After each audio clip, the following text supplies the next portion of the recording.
ఇవాళ సాయంత్రం 6 గంటలకి బంగారం వెండి సడన్ గా పెరిగాయా? కారణం మీకు బాండ్ డీల్స్ లో కనిపిస్తుంది. దాని గురించి మనం మాట్లాడుకుందాం. బట్ దానికి ముందు యుఎస్ ఇరాన్ రిలేటెడ్ గా కొంత టెన్షన్స్ అయితే నెలకొంటున్నాయి. యుఎస్ ప్రెసిడెంట్ ట్రంప్ చేస్తున్న స్టేట్మెంట్స్ అండ్ ఇరాన్ రిలేటెడ్ గా వస్తున్న స్టేట్మెంట్స్ కొంత బ్యాడ్ సైడ్ ని చూపిస్తున్నాయి అండ్ కొంత పాజిటివ్ సైడ్ ని కూడా చూపిస్తున్నాయి. వీటి రెండింటి గురించి మాట్లాడుకుందాం. అండ్ యుఏఈ వాళ్ళు, ఒమెన్ వాళ్ళు అండ్ ఇప్పుడు నాటో వాళ్ళు కూడా యుఎస్ ఇరాన్ రిలేటెడ్ గా కాన్ఫ్లిక్ట్ లోకి ఇండైరెక్ట్ గా డ్రాగ్ చేయబడుతున్నారు, లాగబడుతున్నారు. వీటి గురించి మనం మాట్లాడుకుంటూ లాస్ట్ 12 సెషన్స్ ఇవాళతో కలిపితే చూసారా, మార్కెట్ ప్రతిరోజు ఎక్కడైతే ఆ డే హైక్ ఉంటుందో ఆ హై ని నెక్స్ట్ డే క్రాస్ చేయట్లేదు. ఇది ఎంటైర్ హిస్టరీలోనే లార్జెస్ట్ కంటిన్యూషన్ అన్నమాట. లాస్ట్ ఇప్పుడు కూడా ఇన్ని రోజులు మార్కెట్ ఒక క్యాండిల్ తర్వాత ఇంకొక క్యాండిల్ లోయర్ హై ని, ఆ తర్వాత లోయర్ హై అలా 12 డేస్ పాటు కన్సిస్టెంట్ గా ఎప్పుడు తీసుకురాలేదు. ఈ డేటా గురించి కూడా మాట్లాడుకోవాలి. బికాస్ ఇది first time it's in the entire stock market ఇది క్రియేట్ అవుతుంది కాబట్టి దీని గురించి కూడా మాట్లాడుకుందాం. అండ్ ఎన్ఎస్సి వాళ్ళు కొత్త రూల్స్ తీసుకుంటున్నారు. ఇది ఇన్వెస్టర్స్ కి పోర్ట్ఫోలియోలో స్టాక్స్ ని హోల్డ్ చేస్తున్నారా వాళ్ళకి మంచిది, దాని మీద రెంటల్ ఇన్కమ్ ని సంపాదించుకోవచ్చు. అండ్ సెబీ వాళ్ళు కూడా దీని రిలేటెడ్ గా యాక్షన్స్ తీసుకోబోతున్నారు. వీటన్నిటి గురించి మార్కెట్ అనాలిసిస్ అయిపోయాక డిస్కస్ చేద్దాం. స్టాక్స్ ని పోర్ట్ఫోలియోలో పెట్టుకున్న ప్రతి ఒక్కరికి అది లాభాన్ని ఇచ్చేదే. దీని గురించి మాట్లాడుకుంటూ ఎఫ్ఐడిఏ డేటా అప్డేట్ అవుతుంది అండ్ ఎఫ్ఐఎస్ కి సంబంధించిన షార్ట్స్ కూడా 90% ఉంటున్నాయి. అండ్ మార్కెట్ కూడా కంటిన్యూస్ గా స్లైడ్ అవుతుంది. దాని ఇవాళ మార్కెట్ యాక్టివిటీతో కంబైన్ చేస్తూ ఇవాళ రాబోతున్న ఎఫ్ఓఎంసీ మినిట్స్ అండ్ ఉంటున్న అప్డేట్స్ మార్కెట్ రిలేటెడ్ గా గ్లోబల్ అండ్ ఇండియా రిలేటెడ్ ఉన్న అప్డేట్స్ ని డిస్కస్ చేసుకొని ఇవాళ మన మార్కెట్ అనాలిసిస్ ని ఎండ్ చేద్దాం. Hello friends, welcome to day trader Telugu. Good evening. First US Iran related గా కాన్ఫ్లిక్ట్ గురించి మాట్లాడుకోవాలి. ఐ నో విని మీకు బోర్ కొడుతూ ఉండొచ్చు, బట్ ట్రస్ట్ మీ డెవలప్మెంట్స్ అయితే ఉన్నాయి. ఏదో నార్మల్ డిస్కషన్స్ అయితే కాదు. ఎపిసోడ్ నెంబర్ 173 ఏంటి, ఇరాన్ యుఎస్ రిలేటెడ్ యుద్ధం స్టార్ట్ అయినప్పటి నుంచి మనదైతే 1814 ఎపిసోడ్ మార్కెట్ అనాలిసిస్ రిలేటెడ్ గా. బట్ ఎస్ నిన్న ఎప్పుడైతే ట్రంప్ ఈ స్టేట్మెంట్ చేశారో ఇరాన్ తో డిస్కషన్స్ చేసేది లేదు, వాళ్ళ రిలేటెడ్ గా కంట్రోల్ లేదు, స్ట్రైట్ ఆఫ్ హార్మోజ్ ఓపెన్ గా ఉంది, షిప్లు వెళ్తూ ఉన్నాయి, కంగారు పడకండి, లోపల పెట్టిన వాటర్ మైన్స్ అన్నిటిని కూడా నేను తీసేసా, నావెల్ బ్లాకేడ్ మన అక్కడ స్ట్రాంగ్ గా నిలబడుకొని ఉంది, ఇరాన్ వాళ్ళు ఏం చేయలేరనేలా ట్రంప్ స్టేట్మెంట్స్ చేస్తే ఇరాన్ వాళ్ళు ఎలాగో యుఎస్ వాళ్ళు చెప్పిన మాట వినట్లేదు, ఎలాగో డిస్కషన్స్ కి రావట్లేదు. అండ్ ఆ తర్వాత వాళ్ళ నావెల్ బ్లాకేడ్ కూడా మనకి ఇబ్బందులు క్రియేట్ చేస్తుంది, మన బిజినెస్ ను దెబ్బతీస్తుందని యుఎస్ మిలిటరీ టార్గెట్స్ ని యూరోప్ లో ఉంటున్న వాటిని హిట్ చేయడానికి ప్రయత్నించారు, ఎస్పెషల్లీ టుర్కీ రిలేటెడ్ గా. దానికి నాటో వాళ్ళు రెస్పాండ్ అయ్యారు. చూడండి, మా రిలేటెడ్ గా, మా అలయన్స్ రిలేటెడ్ గా మా ప్రదేశాల్లో దాడులు జరుగుతా ఉంటే అడ్డుకునేది లేదు అని, దాని వైపు వస్తున్న మిసైల్ ని వీళ్ళు అడ్డుకున్నారని, అండ్ ఎటువంటి అలాంటి చర్యలైనా సరే డెఫినెట్లీ వీళ్ళు అడ్డుకుంటారు అనేలా అప్డేట్ అయితే చేశారు. మార్చ్ లో ఇలానే ఇరాన్ వాళ్ళు ఒక 4 బాలిస్టిక్ మిసైల్స్ ని వేసినప్పుడు న్యూట్రలైజ్ చేశాయి నాటో డిఫెన్సెస్ అన్ని. సో ఒకవేళ దాడులు అలా జరిగితే నాటో కూడా రంగంలో దిగుతుంది, వాటిని అడ్డుకునే ప్రయత్నం చేస్తుంది అనేలా. యుఎస్ కి సంబంధించిన ప్రదేశాలు యూరోప్ లో ఉంటున్న వాటిపై టార్గెట్ చేద్దామంటే మాత్రం కుదరదనేలా నాటో వాళ్ళైతే బదులిచ్చారు. అండ్ ఇదిలా ఉంటే ఇది యాక్చువల్లీ ప్రాబ్లమాటిక్ గా క్రియేట్ అయిందనమాట. యుఏఈ వాళ్ళకి సంబంధించిన రీసెంట్ గా క్రూడ్ ఆయిల్ షిప్ ని పట్టేసుకున్నారు ఇరాన్ వాళ్ళు. ఇదిలా ఉంటే యుఏఈ మీద 2 మిసైల్స్ ని వదిలారట. అది యుఏఈ వాళ్ళు చెప్తూ ఇలా పనులు చేస్తున్న ఇరాన్ తో ఇకపై మేము ట్రేడ్ చేయం, ట్రేడ్, కామర్స్ అండ్ ఎటువంటి ఫైనాన్షియల్ ట్రాన్సాక్షన్స్ కూడా చేయమని యుఏఈ వాళ్ళు డిసైడ్ అయ్యారు. యుఏఈ వాళ్ళు అప్డేట్ చేశారు. అండ్ ఇరాన్ వాళ్ళు వాళ్ళ రిలేటెడ్ గా ఎక్కడెక్కడైతే సపోర్ట్ ఉంటుందో వాళ్ళందరినీ కూడగట్టుకొని ఇదే కరెక్ట్ టైం, మన రీజనల్ యూనిటీతో యుఎస్ ని ఎదుర్కొనే ప్రయత్నం చేద్దాం అనేలా ఇరాన్ వాళ్ళు స్ట్రెంత్ ని కూడగట్టే ప్రయత్నం చేస్తూ ఒక స్టెప్ ముందుకు వేయాలనైతే చూస్తున్నారు. రీసెంట్ టైమ్స్ లో చెప్పారు కదా, ఇకపై డిఫెన్సివ్ కాదు, అంటే మీరు మా మీద కొడితే దాన్ని ఎలా అడ్డుకోవాలని కాదు, మీరు కామ్ కూడా ఇప్పుడు తిరిగి మేమే కొట్టే పరిస్థితికి వెళ్తాం అనేలా ఇరాన్ వాళ్ళు చెప్పారు. వెరాస్ కొన్ని స్పెక్యులేషన్స్, కొన్ని ఆర్టికల్స్ లో డేటా ఏం కనిపిస్తూ ఉందంటే ఇరాన్ కి సంబంధించిన సుప్రీం లీడర్ ఉన్నారా, తనకు సంబంధించిన అడ్వైజర్ యుఎస్ తో డిస్కషన్స్ కి రెడీ అవుతున్నాడు, ఆ డిస్కషన్స్ చేయాలనేలా అడ్వైస్ చేస్తున్నాడు అనేలా అప్డేట్స్ కనిపిస్తున్నాయి. బికాస్ ఇది ఎక్కడికి ఎండ్ అవ్వదు కాబట్టి ఇద్దరు మాట్లాడుకుంటేనే దీనికి సొల్యూషన్ వస్తుంది. కానీ ఎప్పుడు ఇరాన్ వాళ్ళు వచ్చి మాట్లాడుతున్నా యుఎస్ ప్రెసిడెంట్ చేసే స్టేట్మెంట్ ఏంటి, ఇరాన్ సరెండర్ అయిపోయింది, ఇరాన్ ఇంకా ఓడిపోయింది, మేము గెలిచాం, మేము తీసేసుకున్నాం ఇరాన్ రిలేటెడ్ గా ఉంటున్న టోటల్ కంట్రోల్ అనే స్టేట్మెంట్. సో కాబట్టి ఈవెన్ వాళ్ళు డిస్కషన్స్ కి రావాలన్నా భయపడుతున్నారు. జస్ట్ మాట్లాడితే చాలు వాళ్ళు సరెండర్ అయిపోయారనే స్టేట్మెంట్స్ ట్రంప్ దగ్గర నుంచి వినిపిస్తాయి. నెక్స్ట్ గోల్డ్ అండ్ సిల్వర్ గురించి మాట్లాడుకోవాలి. ఇవాళ 6 o'clock నుంచి మీరు చూడండి గోల్డ్ చార్ట్ ని 2% దగ్గరగా పెరిగిందనమాట. అండ్ బంగారం చూస్తే 57,300కి వెళ్ళిపోయింది, 2,700 దగ్గరగా ఇప్పుడు పెరిగింది. 10 గ్రాముల బంగారం 24 క్యారెట్స్ ది. కానీ వెండి ఆ రేంజ్ లో పెరగట్లేదు. బంగారం రిలేటెడ్ గా ఎందుకు పెరుగుతుందనే డేటాని ట్రాక్ చేస్తున్నప్పుడు రీసెంట్ టైమ్స్ లో మీరు గమనించే ఉంటారు బాండ్ డీల్స్ ఎలా పెరుగుతున్నాయని. ఇప్పుడు బాండ్ డీల్స్ వీక్ అవుతూ ఈజ్ అవుతూ డాలర్ కూడా కొంత వీక్ అవుతుండేసరికి రీసెంట్ టైమ్స్ లో బాండ్ డీల్ పెరగడం, డాలర్ స్ట్రెంథెన్ అవుతూ ఉండడం, ఏ ఇంపాక్ట్ అయితే నెగిటివ్ గా గోల్డ్ రిలేటెడ్ గా రీసెంట్ డేస్ లో కనిపించిందో దాని ఒక ఇంపాక్ట్ ఇవాళ ఈవినింగ్ బాండ్ డీల్స్ రిలేటెడ్ గా, డాలర్ ఇండెక్స్ రిలేటెడ్ గా ఈజ్ అవుతుండడం, గోల్డ్ ఇవాళ సడన్ గా పెరగడానికి కారణం కారణం అనేలా డేటా అయితే కనిపిస్తుంది. ఇది ఒక దాంట్లో కాదు, మీరు చూస్తే trading view loan same data and market screener అనే వెబ్సైట్ లో కూడా ఈ సిమిలర్ డేటాని వాళ్ళ మీరు గమనించవచ్చు. అసలు ఇంతకీ బాండ్ డీల్స్ ఏంటి, బాండ్ డీల్స్ పెరిగితే బంగారం రిలేటెడ్ గా ఎలాంటి ఇంపాక్ట్ ఉంటుంది, ఈ డేటా ఇక్కడ మీకు స్క్రీన్ ముందు పెడుతున్నాను చూడండి. మనం యుఎస్ కి సంబంధించిన బాండ్ డీల్స్ గురించే మాట్లాడుకుంటున్నాం. యుఎస్ కి సంబంధించిన బాండ్ డీల్స్ పెరుగుతున్నాయి, అది గ్లోబల్ ఎకానమీకి మంచిది కాదు, థ్రెట్, ఇలాంటి డిస్కషన్స్ మనం నడుస్తున్నాయి. బట్ ఓన్లీ యుఎస్ కి సంబంధించిన బాండ్సే కాదు, జపాన్ 10-year బాండ్ డీల్ 1995 లో ఉంటున్న హై లెవెల్స్ కి వెళ్ళిపోయింది. జర్మనీ, ఫ్రాన్స్, వీటన్నిటికి సంబంధించిన బాండ్ డీల్స్ అని కూడా రికార్డ్ హైస్ ని కొడుతున్నాయి. సెంట్రల్ బ్యాంక్స్ కమింగ్ టర్మ్స్ లో వడ్డీ రేట్లని కట్ చేయొచ్చేమో, బట్ బాండ్ మార్కెట్ అనేది లాంగ్ టర్మ్ లో మనీ అనేది చీప్ గా ఉండదు అనేది చెప్తుంది. షార్ట్ టర్మ్ లో ఒకవేళ వడ్డీ రేట్లు కట్ అయినా లాంగ్ టర్మ్ లో ఖచ్చితంగా వడ్డీ రేట్లు పెరిగే ఉంటాయి. సో లాంగ్ టర్మ్ ఈల్డ్స్ పెరుగుతున్నప్పుడు ఆటోమేటిక్ గా గ్రోత్ ఒక ఎక్స్పెక్టేషన్స్ కూడా కింద ఉంటుంది, బికాస్ అది బారోయింగ్ కాస్ట్ ని పెంచుతూ. సో వడ్డీ రేట్లు పెరగడం అంటే అది బంగారం వెండికి మంచి విషయం కాదు, ఈవెన్ స్టాక్ మార్కెట్ రిలేటెడ్ గా కూడా మంచి విషయం కాదు. కాబట్టి బాండ్ డీల్స్ పెరుగుతున్నాయన్న ఒక టెన్షన్స్ అండ్ డాలర్ ఇండెక్స్ కూడా స్ట్రెంగ్ అవుతుండడం బంగారం రిలేటెడ్ గా లాస్ట్ 2-3 డేస్ కొంత ప్రెషర్ లా అనిపించింది. కానీ ఇవాళ కొంత ఈజ్ అవుతున్నాయనే డేటా, స్పెషల్లీ ఈవినింగ్ టైమ్ లో ఈ డేటా మనకి అప్డేట్ అవుతూ ఉండడం, బంగారం వెండి రిలేటెడ్ గా ఇవాళ మనకు కొంత పుష్ కనిపించినట్లు మల్టిపుల్ ఆర్టికల్స్ లో ఇవాళ మనకి ఈవినింగ్ డేటా అప్డేట్ అవుతూ ఉంది. అదంతా సరే, సడన్ గా బాండ్ డీల్స్, డాలర్ ఇండెక్స్ ఎందుకు ఈజ్ అయ్యాయి, ఎందుకు ఫాలో అయ్యాయి, డేటా ఇవాళ సాయంత్రం లేటెస్ట్ గా యుఎస్ డిపార్ట్మెంట్ ఆఫ్ ట్రెజరీ వాళ్ళ దగ్గర నుంచి అప్డేట్ అవుతున్న దాంట్లో మీకు కనిపిస్తుంది. ఫ్రెండ్స్, ఇది అఫీషియల్ వెబ్సైట్ లో ఉంటున్న డేటా. ఇక్కడ మీరు గమనించారంటే కరెంట్ మాక్సిమం బైబ్యాక్ సైజ్ ని $12 బిలియన్ పర్ ఆపరేషన్ నుంచి $4 బిలియన్ పర్ ఆపరేషన్ కి పెంచారు. Long dated treasuries, long dated government bonds ఒక బయింగ్ ని పెంచుతూ ఉండడం, డబల్ చేస్తుండడం స్టాక్ మార్కెట్స్ కి మంచిదే. కాబట్టి ఈ అప్డేట్ తర్వాత మీకు గిఫ్ట్ నిఫ్టీ పెరుగుంటుంది, గ్లోబల్ మార్కెట్స్ పెరుగుంటాయి. కానీ మన ఫోకస్ అంతా గోల్డ్ రిలేటెడ్ గా ప్రెసెంట్ డిస్కషన్ లో ఉంది. కాబట్టి గోల్డ్ పెరగడానికి కారణం ఇది. ఎప్పుడైతే ఈ డేటా అప్డేట్ అయిందో 10-year 30-year bond deals cool of అయ్యాయి, డాలర్ ఇండెక్స్ ఈజ్ అయింది, ఈక్విటీ మార్కెట్స్ కొంత పెరిగాయి, గోల్డ్ రిలేటెడ్ గా కూడా మీకు జంప్ కనిపించింది. బాండ్ డీల్స్ ఈజ్ అయ్యాయి కాబట్టే మీకు బంగారం పెరిగిందనేలా డేటా మాత్రమే కనిపిస్తూ ఉంటుంది. కానీ ట్రెజరీ డిపార్ట్మెంట్ వాళ్ళు తీసుకుంటున్న ఈ చర్యలు మీకు మెజారిటీ ఆఫ్ ఫైనాన్షియల్ ప్లాట్ఫామ్స్ లో పబ్లిష్ అవ్వలేదు. ఎందుకు బాండ్ డీల్స్ కూల్ ఆఫ్ అవుతున్నాయని యుఎస్ డిపార్ట్మెంట్ ఆఫ్ ట్రెజరీలో వాళ్ళ లేటెస్ట్ ప్రెస్ రిలీజ్ లో చూస్తుంటే ఫ్యూ మినిట్స్ బ్యాక్ ఈ డేటా అప్డేట్ అవుతున్నట్లు కనిపించింది. హోప్ మీకు ఇవాళ ఈవినింగ్ ఎందుకు సడన్ గా ఇంటర్నేషనల్ మార్కెట్స్ లో బంగారం 3% దగ్గరగా పెరిగిందన్న దానికి లాజిక్ అర్థమైందని. యుఎస్ ఫెడ్ కి బాండ్ డీల్స్ ఈ లెవెల్లో పెరిగిపోవడం ఖచ్చితంగా కంఫర్ట్ ని ఇవ్వట్లేదు. కాబట్టి ఈ డెసిషన్ ని తీసుకుంటున్నారు. అండ్ ఈ బాండ్స్ రిలేటెడ్ గా, long dated government treasuries related గా బై బ్యాక్ సెప్టెంబర్ 9th నుంచి స్టార్ట్ అవుతుందనే అప్డేట్స్ కూడా ఉన్నాయి. హోప్ మీకు ఎంటైర్ గోల్డ్ రిలేటెడ్ ఉన్న యాక్టివిటీ పరంగా క్లారిటీ వచ్చిందని. అండ్ ఇవాళ మార్కెట్ ని గమనించారా, ఇవాళని కాదు లాస్ట్ 12 సెషన్స్ నుంచి మీరు గమనించారంటే ప్రతిరోజు ఫ్రమ్ ఆగస్ట్ 4th నుంచి మీకు చూస్తే నిఫ్టీ రిలేటెడ్ గా ఉంటున్న హైని, ఇవాల్టి హైని నెక్స్ట్ డే క్రాస్ చేయలేకపోతుంది. Means every day lower high మనకి కనిపిస్తుంది.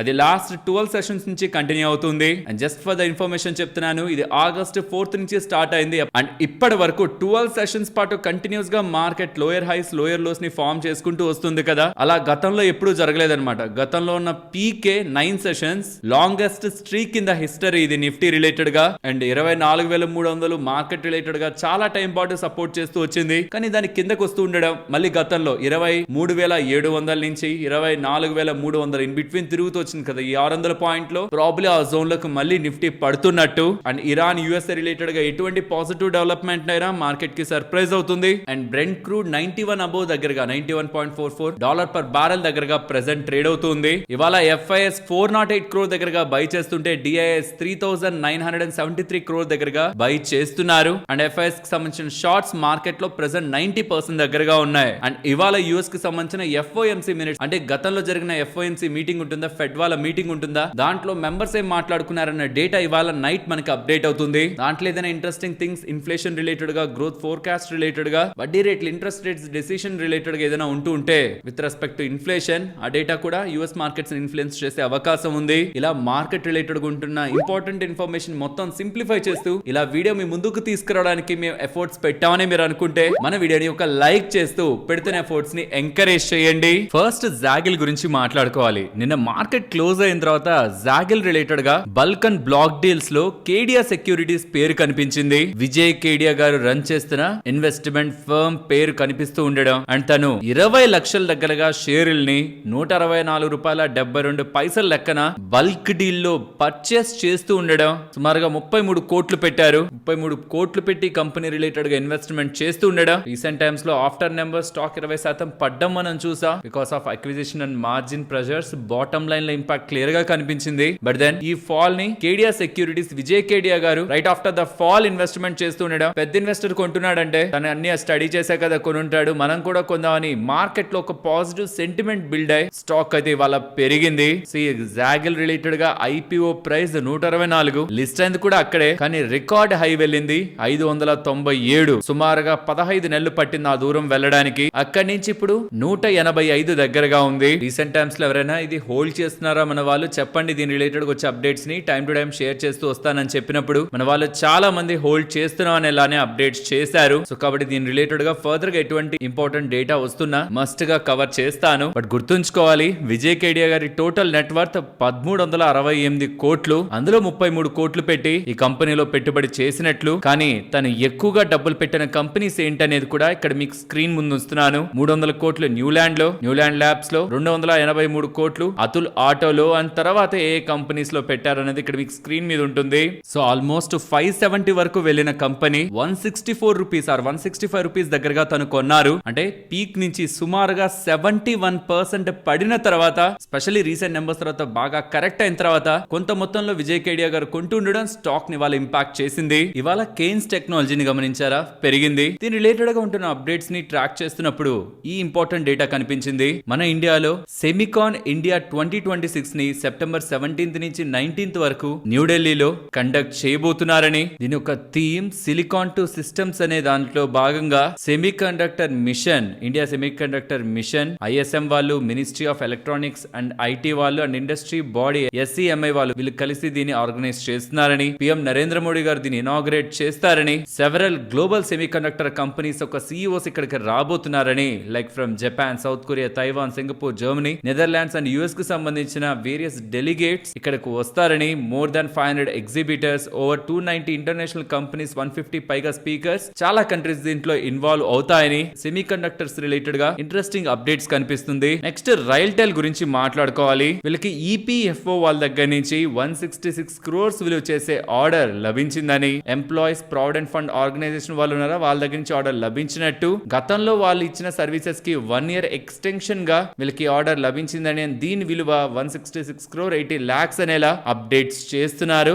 ఇది February 9, 2027 వరకు ఆర్డర్ ఉంటుందని మెన్షన్ చేశారు. నెక్స్ట్ పైసాలో డిజిటల్ గురించి మాట్లాడుకోవాలి. వీళ్ళు ఎంఓఈ ని కుదుర్చుకుంటున్నారు లోన్ ఖాతా వాళ్ళతో. వీళ్ళిద్దరూ కలిసి లెండింగ్ పార్ట్నర్షిప్ లోకి ఎంటర్ అవ్వబోతున్నారని, ఆల్మోస్ట్ ఒక 1000 crores సంబంధించిన కో లెండింగ్ పార్ట్నర్షిప్ ని లోన్ ఖాతా వాళ్ళతో వీళ్ళు కుదుర్చుకున్నట్లు అప్డేట్స్ చేస్తున్నారు. సో వీళ్ళిద్దరు కలిసి లోన్స్ ఇస్తారు. కానీ ఎవరైనా వీళ్ళిద్దరు కలిపి ఇస్తున్న లోన్లు ఎవరైనా తీసుకుంటున్నారు అనుకోండి, 100 రూపీస్ తీసుకుంటున్నారు అనుకోండి, అందులో 80 రూపీ పైసాలో వాళ్ళు ఇస్తారు, 20 రూపీ లోన్ ఖాతా వాళ్ళు ఇస్తారు. ఈ లోన్ ఖాతా వాళ్ళతో ఎందుకు టైప్ అవడం, డైరెక్ట్ గా పైసాలో వాళ్ళే ఇచ్చేయచ్చు కదా లోన్స్ అంటే. లోన్ ఖాతా వాళ్ళ దగ్గర 1 lakh పైగా రీటైలర్స్ ఒక ఎకో సిస్టమ్ ఉంది. ఆల్మోస్ట్ 90 million కు సంబంధించిన కస్టమర్స్ కు సంబంధించిన డేటా వాళ్ళకి దగ్గర ఉందన్నమాట. సో దీంతో వీళ్ళు undeserved semi urban and rural markets లో ఎక్కువగా ఫోకస్ చేస్తారు. 3 years స్ట్రాటజిక్ గా వీళ్ళిద్దరు కలిసి బిజినెస్ ని గ్రో చేసుకోబోతున్నట్లు పైసాలో డిజిటల్ వాళ్ళు అప్డేట్ చేశారు. అండ్ సిఎన్బిసి యాంకర్ షేర్ చేస్తున్న డేటా ప్రకారం రష్యాలో one of the largest white oil processing refinery Omsk related గా యుక్రెయిన్ డ్రోన్ తో దాడి జరిగిందని, దాని కారణంగా అక్కడ బిజినెస్ ఇంపాక్ట్ అయ్యే అవకాశం ఉందని, అలా జరుగుతుంటే వైట్ ఆయిల్స్ ని మ్యానుఫ్యాక్చర్ చేస్తున్న company specially Gandhar oils related గా, పనామా పెట్రో రిలేటెడ్ గా బిజినెస్ ఆపర్చునిటీ ఉంటుందనేలా ఎతిన్ మోతా గారు అయితే అప్డేట్ చేశారు. దాడి జరిగిందన్నమాట వాస్తవమే, కానీ అది జరిగింది July 7th Omsk oil refinery.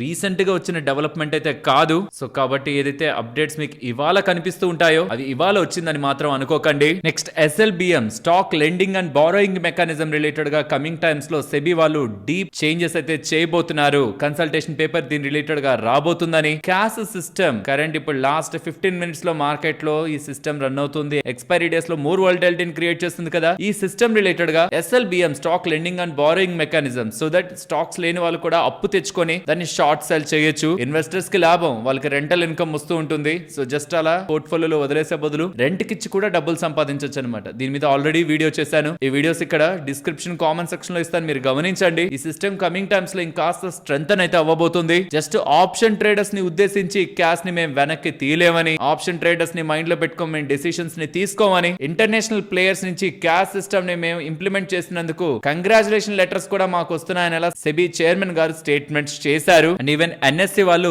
SLBM related గా షార్ట్ టర్మ్ కాంట్రాక్ట్స్ ని కూడా లాంచ్ చేశారు. T+3 తో లాంచ్ చేస్తున్నారు. అంటే ఒకవేళ ఇన్వెస్టర్ ఎవరి దగ్గర అయినా లెట్స్ నా దగ్గర ఒక టాటా మోటార్ షేర్స్ ఉన్నాయనుకోండి, నేను రెంట్ కి ఇవ్వాలనుకున్నాను అండ్ తీసుకున్న అతను నాకు 3 days లోపు తిరిగి ఇచ్చేయాలి. లెట్స్ నా దగ్గర నుంచి మండే అప్పు తీసుకుంటే తనకి ట్యూస్డే వెళ్ళిపోతాయి షేర్స్ అండ్ అది తిరిగి నాకు థర్స్డే వచ్చేసేయాలన్నమాట. సో ఇలా ఒక రోజు లేదా 2 రోజులు ఆ పర్టికులర్ కంపెనీ రిలేటెడ్ గా షార్ట్ పొజిషన్స్ క్రియేట్ చేసుకోవాలనుకున్నా, ఫ్యూచర్స్ ద్వారా కాకుండా స్టాక్స్ ద్వారానే చేయాలనుకున్నా కొంత రెంట్ పే చేసి చేసుకునే అవకాశాన్ని ఎన్ఎస్సి వాళ్ళు ఇస్తున్నట్లయితే కనిపిస్తూ ఉంది. సో SLBM రిలేటెడ్ గా కమింగ్ టైమ్స్ లో మోర్ అండ్ మోర్ డోర్స్ అయితే ఓపెన్ అవుతాయి. సో కాబట్టి ముందుగానే ఈ పర్టికులర్ సిస్టమ్ రిలేటెడ్ గా ఫుల్ క్లారిటీ మీకు ఉండాలంటే రీసెంట్ టైమ్స్ లో ఎంటైర్ సిస్టమ్ రిలేటెడ్ గా చేసిన ఈ వీడియో ఆల్రెడీ ఉంది మన ఛానల్లో, డిస్క్రిప్షన్ లో ఇస్తాను చూడండి. ఇప్పుడు షేర్ చేసిన ఇన్ఫర్మేషన్ మీకు వాల్యుబుల్ గా అనిపించిందా? అనిపిస్తే మన వీడియోని తప్పకుండా లైక్ చేయండి. నెక్స్ట్ జూబ్లెంట్ ఇంగ్రీవియా వాళ్ళు ఉన్నారా, వాళ్ళు ఒక స్ట్రాటజిక్ డెవలప్మెంట్ అయితే అనౌన్స్ చేశారు. ఎలక్ట్రానిక్ మ్యానుఫాక్చరింగ్ రిలేటెడ్ గా వీళ్ళు బిజినెస్ చేయడానికి ఎంటర్ అవుతున్నట్లు కనిపిస్తుంది. అందులో భాగంగా వీళ్ళు ఒక 40% స్టేక్ ని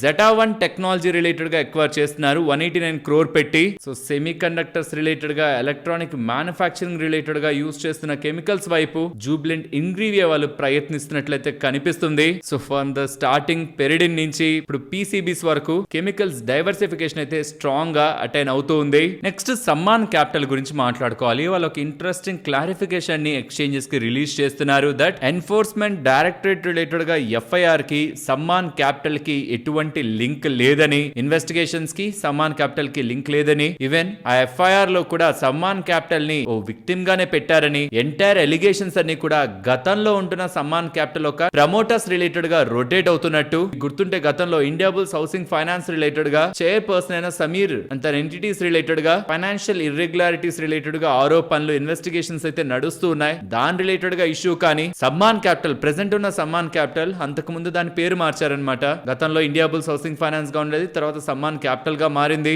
బట్ ప్రెసెంట్ జరుగుతున్న ఇన్వెస్టిగేషన్ కి సమ్మాన్ క్యాపిటల్ కి ఎటువంటి లింక్ లేదనేలా అప్డేట్స్ అయితే చేశారు. నెక్స్ట్ అట్లాంటా గురించి మాట్లాడుకోవాలి. వీళ్ళకి 193 crore 92 lakhs చేసే letter of intent mean order Andhra Pradesh దగ్గర నుంచి లభించిందనేలా, ఏపీ ట్రాన్స్కో ఉంది కదా వాళ్ళ దగ్గర నుంచి లభించిందనేలా అప్డేట్స్ చేస్తున్నారు. ఇందులో భాగంగా ఒక 12 160 MVA ఆటో ట్రాన్స్ఫార్మర్స్ ని సప్లై చేస్తారనేలా అప్డేట్ చేశారు. ఇంటరార్క్ బిల్డింగ్ వాళ్ళు ఉన్నారా, ప్రీ ఇంజనీర్ స్టీల్ బిల్డింగ్స్ ని కంపెనీస్ కి సప్లై చేస్తుంటారు. వీళ్ళకి 128 crore విలువ చేసే building construction pre engineered steel building order లభించిందని, కస్టమర్ పేరైతే మెన్షన్ చేయలేం కానీ ఎంటైర్ ఆర్డర్ ని వీళ్ళు నెక్స్ట్ 10 months లో ఎగ్జిక్యూట్ చేస్తారనేలా అప్డేట్ చేశారు. నెక్స్ట్ నైబ్ గురించి మాట్లాడుకోవాలి. వీళ్ళ అండర్ లో ఒక సబ్సిడరీ ఉంది కదా నైబ్ స్పేస్ అని, వాళ్ళకు ఒక ఆర్డర్ లభించింది 12 crore 15 lakhs విలువ చేసే ఆర్డర్. ఇది MSEDCL వాళ్ళ దగ్గర నుంచి లభించింది, Maharashtra state electricity distribution limited వాళ్ళ దగ్గర నుంచి ఆర్డర్ అయితే లభించింది. ఇది GIS survey and mapping of distribution network related గా లభించిన ఆర్డర్ అంటున్నారు. GIS అంటే geographic information system, location based computer టెక్నాలజీతో ఫీల్డ్ డేటా కలెక్షన్ ని కంబైన్ చేసి GPS GNSS డివైజెస్ తో స్పేషియల్ కోఆర్డినేట్స్ తో మ్యాప్ చేస్తారు. నెక్స్ట్ ఇది మీరు గమనించాలి, ఒకవేళ మీకు పిల్లలు ఉంటే వాళ్ళ రిలేటెడ్ గా మీరు బయోమెట్రిక్స్ చిన్నప్పుడు వేయించుండకపోయి ఉంటే, బాగా చిన్నప్పుడు తీసుకోరు కదా, వాళ్ళ ఏజ్ 5 and 15 వస్తున్నప్పుడు వాళ్ళ బయోమెట్రిక్స్ ని ఇవ్వాల్సి ఉంటుంది. అది September 30 లోపు చేశారంటే, పిల్లలు ఒక బయోమెట్రిక్స్ ని చేశారంటే ఫ్రీ ఉంటుందని, దాని తర్వాత చార్జెస్ ఉండొచ్చనేలా ఆధార్ వాళ్ళు అప్డేట్ చేస్తున్నారు. సో 5 years మీ చైల్డ్ కి వచ్చినా ఆర్ 15 years మీ చైల్డ్ కి వచ్చినా వెళ్ళిలా వాళ్ళ రిలేటెడ్ గా బయోమెట్రిక్స్ ని ఆధార్ సెంటర్స్ లో ఫ్రీగా September 30 వరకు చేసుకోవచ్చనేలా ఆధార్ వాళ్ళు వాళ్ళ అఫీషియల్ ప్లాట్ఫామ్ లో అప్డేట్ చేశారు. ఓరియానా పవర్ వాళ్ళు ఉన్నారా, వాళ్ళకు ఒక ఇంట్రెస్టింగ్ ఆర్డర్ లభించింది చాలా టైం తర్వాత. సో దీంతో స్టార్టింగ్ కంపెనీ బాగానే పెరిగినా దాని తర్వాత కూల్ ఆఫ్ అయితే అయింది. వచ్చిన అప్డేట్ ఏంటంటే వీళ్ళకి 215 crores విలువ చేసే ఆర్డర్ సిమెంట్ ఇండస్ట్రీ దగ్గర నుంచి లభించినట్టు, EPC కాంట్రాక్ట్ వీళ్ళకి లభించినట్టు ఎక్స్చేంజెస్ కి అప్డేట్ చేశారు. నెక్స్ట్ 9 months లో ఎగ్జిక్యూట్ చేస్తారట. దాని తర్వాత 10 years ఒక ఆపరేషన్ అండ్ మెయింటెనెన్స్ కూడా వీళ్ళే చూసుకుంటారు. ఇది solar power project 50 megawatt capacity ఉంటుంది. ఆస్టర్ DM రిలేటెడ్ గా మాట్లాడుకోవాలి. వీళ్ళ రిలేటెడ్ గా స్టేక్ ని హోల్డ్ చేస్తున్న సెంటెలా మారిషస్ హోల్డింగ్స్ వాళ్ళు 7.2% వాటాని, దట్ మీన్స్ 6.24 crore షేర్స్ ని 766 rupees షేర్ లెక్కన, అంటే నిన్నటి క్లోజింగ్ ప్రైస్ లో చూస్తే ఒక 6% డిస్కౌంట్ లో ఇవాళ అమ్మేందుకు బ్లాక్ డీల్ అమ్మేందుకు ప్రయత్నించారని TPG వాళ్ళు ఉన్నారు కదా వాళ్ళు. బట్ టోటల్ గా ఇవాళ ఆల్మోస్ట్ 11.3% దగ్గరగా ఈక్విటీ హ్యాండ్స్ అయితే మారింది. అండ్ ఇలాంటి సేల్ చేశారు కాబట్టి వాళ్ళకి 60 days లాక్ ఇన్ కూడా ఉంటుంది రిమైనింగ్ వాళ్ళ దగ్గర ఉన్న వాటాను అమ్మేందుకు. అండ్ బ్లాక్ డీల్ లో ఇవాళ అయితే స్టాక్ రిలేటెడ్ గా కొంత ఎక్కువగానే ముందు పడినా దాని తర్వాత అక్కడి నుంచి బానే పెరిగి 2.2% దగ్గరగా నష్టంలో ఇవాళ ముగిసింది. సీగల్ ఇండియా వాళ్ళు ఉన్నారా, వాళ్ళకి 274 crore విలువ చేసే EPC contract ministry of road transport and highways వాళ్ళ దగ్గర నుంచి లభించిందని. ఇది ఒక జాయింట్ వెంచర్ అంటే ఎంటైర్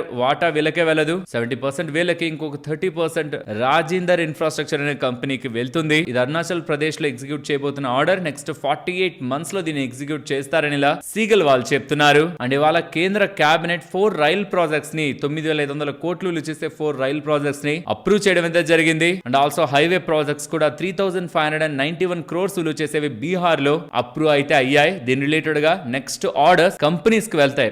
రైల్వే ప్రాజెక్ట్స్ రిలేటెడ్ గా ఆ స్పేస్ లో ఉంటున్న కంపెనీస్ కి, హైవే ప్రాజెక్ట్స్ రిలేటెడ్ గా ఈ స్పేస్ లో వర్క్ చేస్తున్న కంపెనీస్ కి ఆర్డర్స్ అయితే వెళ్తాయి. మెగలానిక్ క్లౌడ్ వాళ్ళకి 111 crores విలువ చేసే ఆర్డర్ రీసెంట్ టైమ్స్ లో లభించినట్టు ఇది ఇండియన్ రైల్వేస్ డివిజన్ పరంగా banking and financial services, GAIL, PSU banks నుంచి ఇలాంటి చాలా కంపెనీస్ దగ్గర నుంచి ఓవరాల్ గా వీళ్ళకి ఆర్డర్స్ లభించాయని, ఎవరెవరి దగ్గర ఎప్పుడెప్పుడు ఎంతెంత ఆర్డర్స్ లభించాయనేది కూడా డీటెయిల్ బ్రేక్ డౌన్ వీళ్ళు ఇచ్చే ప్రయత్నం చేశారు. నెక్స్ట్ ఎగ్జిగామ్ గురించి మాట్లాడుకోవాలి. వీళ్ళు ఈవీ చార్జెస్ రిలేటెడ్ గా బిజినెస్ ని చేస్తూ ఉంటారు. ఆల్మోస్ట్ ఒక 470 దగ్గర నుంచి కంపెనీ 80 రూపాయల వరకు పడిపోయి ఇప్పుడు ఒక 155 రూపాయల దగ్గరగా కనిపిస్తూ ఉంటుందన్నమాట. వీళ్ళు ఏం చెప్తున్నారంటే ఇండియాలోనే for the first time liquid cooled power modules ని ఈవీ చార్జెస్ రిలేటెడ్ గా వీళ్ళు మ్యానుఫ్యాక్చర్ చేయబోతున్నట్టు. ఇనిషియల్ గా వీళ్ళు నార్త్ అమెరికా, యూరోప్ నే టార్గెట్ చేస్తున్నారని. హైదరాబాద్ మ్యానుఫ్యాక్చరింగ్ ఫెసిలిటీలోనే ఇవి మ్యానుఫ్యాక్చర్ అవుతున్నాయి. బట్ నార్త్ అమెరికా, యూరోప్ నే టార్గెట్ చేస్తూ థర్మల్ మేనేజ్మెంట్ ని, హై పవర్ ఛార్జింగ్ ని వీళ్ళు రిలేటెడ్ గా ఇప్పుడు డెవలప్ చేయబోతున్న liquid cooled power modules support చేస్తాయనేలా అప్డేట్ చేశారు. సో ఇది కొత్త డెవలప్మెంటే. ఫర్దర్ గా బిజినెస్ ని ఇంప్రూవ్ చేసుకుంటుంటే అవి మనకి నంబర్స్ లో రిఫ్లెక్ట్ అవుతాయి. ఎల్ఎన్టీ టెక్నాలజీస్ వాళ్ళు ఉన్నారా, వీళ్ళకి $75 million విలువ చేసే ఆర్డర్, ఆల్మోస్ట్ 707 crore విలువ చేసే order leading global technology enterprise దగ్గర నుంచి లభించిందని. Product engineering, software development, testing, validation, digital engineering related గా వీళ్ళకి ఆర్డర్ లభించినట్టు. నెక్స్ట్ 5 years కి ఇది సప్లై చేయబోతున్నారని ఎల్ఎన్టీ టెక్నాలజీస్ వాళ్ళు చెప్పారు. నెక్స్ట్ ఇవాళ షిప్ రాకెట్ ఐపీఓ మార్కెట్ లో లిస్ట్ అయింది. లిస్ట్ అవడం 35% ప్రీమియం కే లిస్ట్ అయి తర్వాత పెరుగుతూ 40% వరకు వెళ్ళింది. ఆల్సో ఈ ఐపీఓ తో పాటు ఇవాళ బెహ్రీలాల్ ఇంజనీరింగ్ కూడా ఇవాళ మార్కెట్ లో లిస్ట్ అయింది. లిస్ట్ అవడం 63% దగ్గరగా లాభాల్లో లిస్ట్ అయింది. ఇది ఫేమస్ ఇన్వెస్టర్ మధుకేల గారు ఉన్నారా, తను బ్యాక్ చేస్తున్న ఐపీఓ. ఇది ఇండియాకి సంబంధించిన మెటల్ రోల్ డిమాండ్స్ రిలేటెడ్ గా 10% మీట్ అవుతుంది. వీళ్ళ రిలేటెడ్ గా alloy steel products, metal rolls, engineering castings, forging ingots and forged shafts, blocks, వీటి రిలేటెడ్ గా వీళ్ళు బిజినెస్ చేస్తారు. ఇది ఒక integrated iron and steel manufacturing company specialised in customised engineering solutions including metal rolls కానీ, ఇంజనీరింగ్ కాస్టింగ్స్ కానీ, ఇందాక మాట్లాడుకున్న alloy steel products, forging ingots and shafts. Capacity utilisation వీళ్ళ రిలేటెడ్ గా 87.7% దగ్గరగా ఉంటుంది. సో ఈ పర్టికులర్ కంపెనీకి ఆల్రెడీ ఉన్న Ramakrishna forging, CI automotive and Balu forge కుంటున్న డిఫరెన్స్ ఇక్కడ స్క్రీన్ ముందు పెడుతున్నాను. సరే మరి నేను ఉండనా, మరొక ఇంట్రెస్టింగ్ వీడియోతో మళ్ళీ మీ ముందుకు వస్తాను. అంతవరకు టేక్ కేర్, జై హింద్.